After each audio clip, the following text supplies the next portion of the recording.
Hello everyone, welcome back. Let's continue with our solution to number of 1 bits problem, Leetcode 191. In the last video, we explored 3 different methods to calculate Hamming weight, that is number of bits set in it. Today we'll dive into more efficient technique known as Kernighan's algorithm. This method is both efficient and elegant. Instead of checking each bit individually, we flip the least significant bit or rightmost one bit to 0 using n and n-1 and count number of these operations until the given number becomes 0. And now let's see why this algorithm works.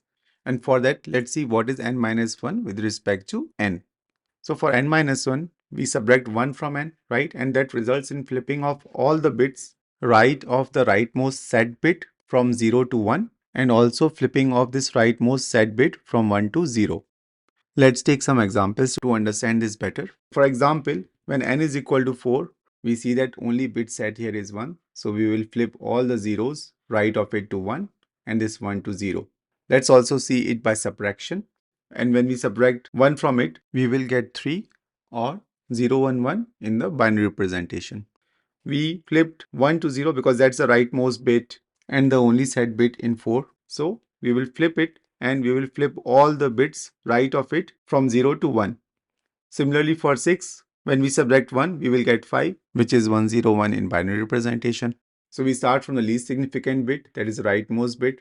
0 minus 1 is not possible, so it has to borrow from its next bit, that is the bit on the left or the middle bit. And because it's a binary number system, we borrow 2. So 2 minus 1 becomes 1. And because we borrowed 1 bit from the middle bit, now middle bit becomes 0 and the leftmost bit stays 1 only. And that's why we will get 101 in binary representation and the integer value is 5. And note that this was the rightmost set bit. So this was flipped to 0 and all the zeros right to it flipped to 1. Let's look at one more example. For 11, binary representation is 1011. So here the rightmost bit is this one. And when we subtract, we will get 1010. There is no zeros on the right of this one. So this is the only bit which is flipped. And now we have understood what is n-1 with respect to n. Let's now try to understand what will bitwise and between n and n-1 do.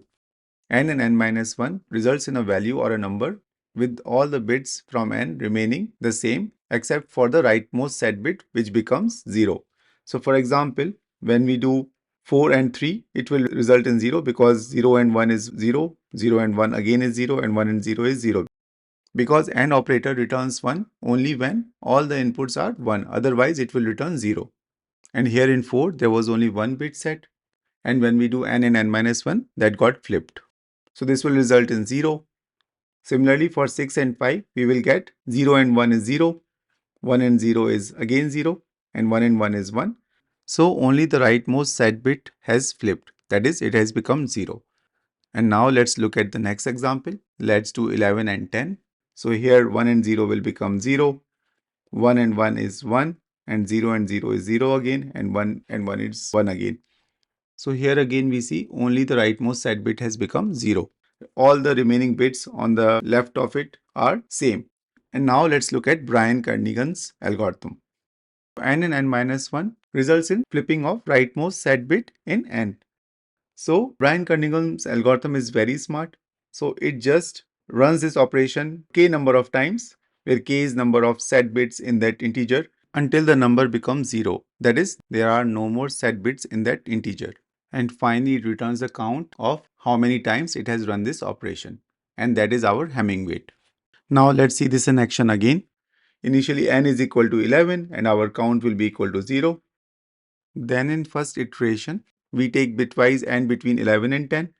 We flip this rightmost bit. So we will get 1010 in the binary representation or 10 as an integer and our count becomes 1. Then in the second iteration, we take bitwise n between 10 and 9 and that results in flipping of the rightmost set bit. So we get 1000 in binary representation or 8 as an integer and now our count becomes 2. Then in the third iteration, we do 8 and 7. That results in flipping of last bit set in the integer.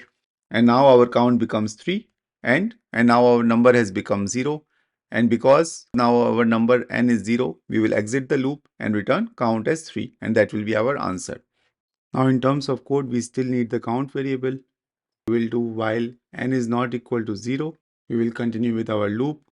So we will just do n is equal to n and n minus 1 to flip the rightmost set bit and count number of times this occurs. And finally, we return count as an answer. Now let's run this code. Let's submit this code. Cool. In terms of time complexity, it is O of k, where k is number of set bits in an integer. Technically, it is still constant because at maximum k is equal to 32. But it is still good to learn this algorithm because it is clean and very efficient. And in terms of space complexity, it will be O of 1 because we are using only some variables.